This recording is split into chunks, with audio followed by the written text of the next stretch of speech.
जी हाँ, जैसे कि जाट महाकुंभ की आज पूरे राजस्थान सियासी कल में विशेष चर्चा है। मैं यहाँ पर अभी जाट जो विद्याधर नगर में है यहीं पर मौजूद हूं। यहाँ पर चौधरी राकेश टिकैत जो कि मंच पर पहुंच चुके हैं, डी कुम्हेर विधायक विश्वेंद्र पहुंच चुके हैं और हम अभी जनता के बीच में हैं, जाट समाज के लोगों के बीच में है। जैसे कि कल हमने जाट विधानसभा के प्रदेश अध्यक्ष अगर हम मील की बात की थी कि इस कार्यक्रम में महिलाओं की कितनी भूमिका कितनी भागीदारी होने वाली है, तो उन्होंने कहा था कि हालांकि महिलाओं की भागीदारी कम होने वाली है, लेकिन जो इस आयोजन को लेकर महिला विंग का गठन किया गया था, उन्होंने महिलाओं को इस कार्यक्रम से जोड़ने की कोशिश की थी। तो यहाँ पर हम देख पा रहे हैं कि आगे ही आगे की पंक्ति में कुछ महिलाएं, जाट समाज की महिलाएं बैठी हुई हैं और उन्हीं से हम बातचीत करते हैं कि वो कहाँ से आई हैं। सबसे पहले हम यहाँ देखते हैं कि राजस्थानी पारंपरिक पोशाक में कुछ महिलाएं यहाँ पर बैठी हैं। क्या नाम है आपका? डॉक्टर शालिनी तोमर गरसा। कहाँ से आई हैं आप? जयपुर से, दाना Shivam heart specialist hospital, cardiologist. तो जाट महाकुंभ को लेकर लंबे समय से तैयारियां की जा रही थी कि ऐसी हमने कल बातचीत की थी तो बताया था कि एक महिला विंग भी बनाई गई है। तो क्या कारण रहा कि जो महिलाओं की संख्या है जाट महाकुंभ में वो अपेक्षित नहीं, जितनी उम्मीद की जा रही थी उतनी नहीं हो पाई? नहीं, अभी तो महिलाएं आनी शुरू हुई हैं, अलग अलग जगह से महिलाएं आ रही हैं। बहुत भारी संख्या में यहाँ पे महिलाएं पधारेगी। इतिहास गवाह है कि जाटियों ने हमेशा जाट के बराबर कंधे से कंधा मिलाकर हमेशा उनका साथ दिया है, घर में भी, खेत खलिहानों में भी। उसी तरह से यहाँ पे बिल्कुल मातृशक्ति का आगमन हो रहा है। अभी सूचना प्राप्त हुई है, काफी बसेस भर के बाड़मेर से, जोधपुर से, जैसलमेर से महिलाएं भारी संख्या में यहाँ पे पधार रही है। तो महिला जाट समाज की महिलाएं हैं वो क्या संकल्प यहाँ से लेके जाने वाली हैं और क्या संकल्प लेना चाहिए? समाज की बेहतरी की बात की जा रही है कि यहाँ से एक संकल्प, यहाँ से बिल्कुल संकल्प लेकर जाएंगे। सबसे पहले तो एक बनो और नेक बनो। हम सबको संगठित रहना है, हम सबको मिलकर रहना है और एक दूसरे का साथ देते हुए हम सबको समाज में आगे बढ़ना है। जो समाज में कुरीतियां हैं, जैसे कि नशे की आदत है, उस पे किस तरह से कंट्रोल करना है, जो दहेज प्रथा है, मृत्यु भोज है, तो उनमें किस तरह से हमें कंट्रोल करना है, उसके लिए विचार गोष्ठियां समय समय पर आयोजित की जाएंगी। तो जाट समाज में जो महिलाओं की स्थिति है सामाजिक तौर पर, शैक्षणिक तौर पर, किस तरह से देखती हैं आपकी? समाज आगे बढ़ रहा है 21वीं सदी में? बिल्कुल, समाज आगे बढ़ रहा है और जो महिलाएं हैं, जाट समाज में हमेशा महिलाओं को एक बहुत ही अच्छा उच्च दर्जा मिला हुआ था शुरू से ही। तो ठीक उसी तरह से अभी भी महिलाएं एजुकेशन के क्षेत्र में, चाहे खेल कूद के क्षेत्र में हो, तो हम जानते हैं कि जो जाट समाज की महिलाएं हैं तो वो बिल्कुल हमेशा हर काम करने के लिए तत्पर है। तो ये कुछ महिलाएं हैं जो जाट महाकुंभ में हिस्सा लेने के लिए आई हैं और भी हम महिलाओं से बात करने की कोशिश कर। जी मैडम, जी मैम, क्या नाम है आपका? डॉक्टर शिखा बेल कराला। डॉक्टर शिखा बेल कराला, मैं चौमू से हूँ, कराला हॉस्पिटल से। जी, किस सोच के साथ में आई है? देखिए, हम इसी एक ही मैसेज पे इतने लोग इकट्ठे हुए हैं कि एक सामाजिक एकजुटता हम पैदा कर सकें और सारी चीजें जैसे ओबीसी आरक्षण में जो विसंगतियां हैं और बहुत सारी हमारी मांगे हैं, उनके अलावा इतने लोगों को इकट्ठे करने का एक मात्र और जो जरूरी इसके पीछे संदेश है वो है सामाजिक जो हमारी कुरीतियां हैं उनको हम दूर करें। जो मृत्यु भोज है, दहेज है और लड़कियों में हम शिक्षा को आगे उसके लिए प्रेरित करें। लोगों को यहाँ पे जो जाट समाज से जो लोग हैं उनके लिए एक थिंक टैंक तैयार किया जाए बुद्धिजीवियों का, ताकि हमें शिक्षा, खेल कूद में आगे लोगों को हेल्प मिले। जो भी गरीब परिवार है उनको हम एक दूसरे की हेल्प करके समाज को आगे ले जा सके। मैडम, सबसे बड़ी बात है कि आधी आबादी की बात की जाती है 21वीं सदी में कि महिलाओं की बराबर भागीदारी होनी चाहिए सामाजिक, आर्थिक, राजनीतिक किसी भी तौर पर। और कहीं न कहीं जाट समाज की बहुत सी विधायक हैं राजस्थान में, दिव्या मदेरणा लीड करती हैं, कृष्णा पूनिया है, लेकिन उसके बावजूद देखा गया है कि जो महिलाओं की भागीदारी इस कार्यक्रम में है बहुत ज्यादा कम है पुरुषों के मुकाबले। मैं कहूँ कि 5% भी शायद नहीं है।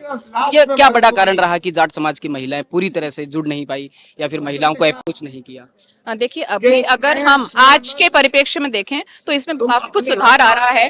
अभी तक ये थी कि महिलाएं घर तक ही सीमित थी, घर के काम है, किसान परिवार होते थे इसलिए घर के काम है, खेत का काम किया, बच्चों को पढ़ाया और वहीं तक सीमित रह गई।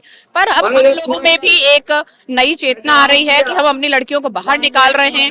हम में से हर छोटे छोटे लोग हर छोटा छोटा प्रयास करके लड़कियों को शिक्षा में आगे ला रहे हैं। और आप जरूर देखें कि ऑफिसर लाइन में, मेडिकल लाइन में, इंजीनियरिंग में, हर क्षेत्र में अब जाटों की लड़कियां बहुत आगे हैं। तो इस तरह के जो आयोजन होते हैं किसी भी समाज के, उससे महिलाओं में क्या मैसेज आता है? आपको लगता है कि महिलाओं को सशक्त बनाने की दिशा में इस तरह के आयोजन एक बहुत बड़ा मील का पत्थर साबित होते हैं? देखिए, इन आयोजनों को एक राजनीतिक जो दृष्टि है उससे बिल्कुल अलग रखना चाहिए। हर इंसान अपने समाज के लिए काम करता है। छोटे छोटे ग्रुप्स बना रखे हैं। अगर हम इंडिविजुअल लेवल पे और अपने समाज के लेवल को आगे लेकर चलेंगे, एकजुटता से चलेंगे, तो हम पूरे देश को आगे लेकर चल सकते हैं। मुझे अब यहाँ पे मेरे लिए नहीं सोचना है, मेरे पास जो बैठे हैं, मेरे आसपास में जो मेरे समाज के लोग हैं जो पिछड़े हुए हैं, कहीं ना कहीं उनका हाथ पकड़ के आगे चलना है ताकि हम सब लोग साथ आगे बढ़ सकें। जी मैडम, आप क्या नाम है आपका?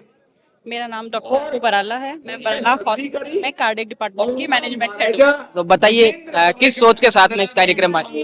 आज जितने भी गणमान्य यहाँ पे आए हैं, उन सबको पता है कि हम यहाँ पर अपनी सामाजिक एकजुटता दिखाने आए हैं।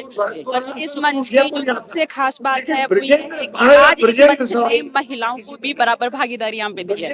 मैडम, संख्या कम है महिलाओं की? हाँ, संख्या कम है। हम उसी के ऊपर अपना काम कर रहे हैं। महिलाओं में भी एक समाज में आने की को लगता है जाट समाज में अभी भी महिलाओं में जागरूकता की कमी है कि बहुत ज्यादा संख्या में महिलाएं है। पहुंच नहीं? इसके लिए अपनी जो शिक्षा है वो सबसे बड़ा अच्छा तरीका है। शिक्षा के अगर महिलाओं में बराबर शिक्षा दी जाए, बेटियों को बचाया जाए।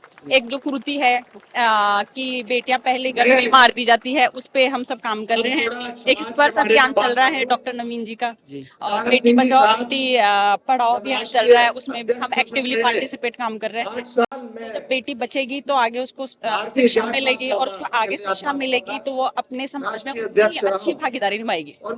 कितना मानते हैं आप? ये कहते हैं कि खेती किसानी करने वाली कौम है जाट कौम, और खेती किसानी में महिलाओं की बराबर भागीदारी होती है, खेतों में काम करती हैं, और आदमी के कंधे से कंधा मिलाकर उनकी बराबर समर्थन रहता है। लेकिन जब राजनीतिक तौर पर बात की जाती है और इस तरह के आयोजन की बात की जाती है तो कहीं ना कहीं महिलाओं की जो भागीदारी है वो कम हो जाती है। इसे किस तरह से ठीक किया जा सकता है? एक तरह से देखा जाए तो महिलाएं हमेशा एक किसानी में आगे रही हैं, क्योंकि हमारा जो पुरुष प्रधान समाज का है उसमें पुरुष को हमेशा आगे पढ़ाई के लिए मौका दिया जाता है, तो वो आगे जॉब पे भी जाता है, और जो पीछे किसानी करती है तो वो अब हमारे समाज ने इस चीज को चेंज करने का निर्णय किया है। धीरे धीरे चेंजेस आ रहे हैं। अब अगर हम सोचें कि एकदम से ही चीज हो जाए तो पॉसिबल नहीं है। हर सुधार समाज के स्तर पे आएगा, उसके राज्य के स्तर पे आएगा, पूरे देश में एक साथ चेंजेस आएगा।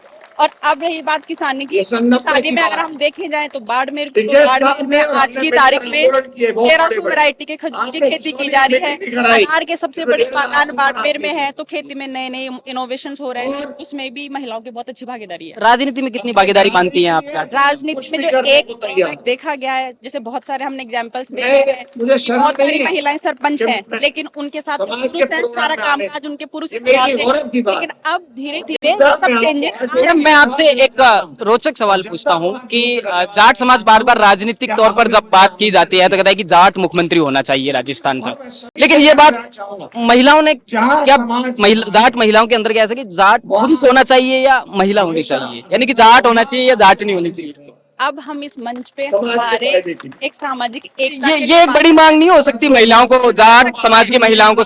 हो सकती है, लेकिन आज हमारा जो एकत्र होने का जो एक मोटो है, यहाँ पे जो एक हम एम आए हैं वो हमारी एकता है। अगर जाट और जो पुरुष भी कोई मुख्य जाट समाज की बहुत सी महिलाएं राजनीति में बहुत आगे हैं। दिव्या मदेरणा एक बड़ा चेहरा है जाट समाज में, कृष्णा पूनिया है, लेकिन अभी महिलाएं इतनी ज्यादा आगे स्तर पे आई नहीं जितने पुरुष हैं। लेकिन अब जाटों के समाज ने महिलाओं को आगे आने में अपनी पूरी अच्छे से बढ़ चढ़ के अपना जोर लगा रखा है।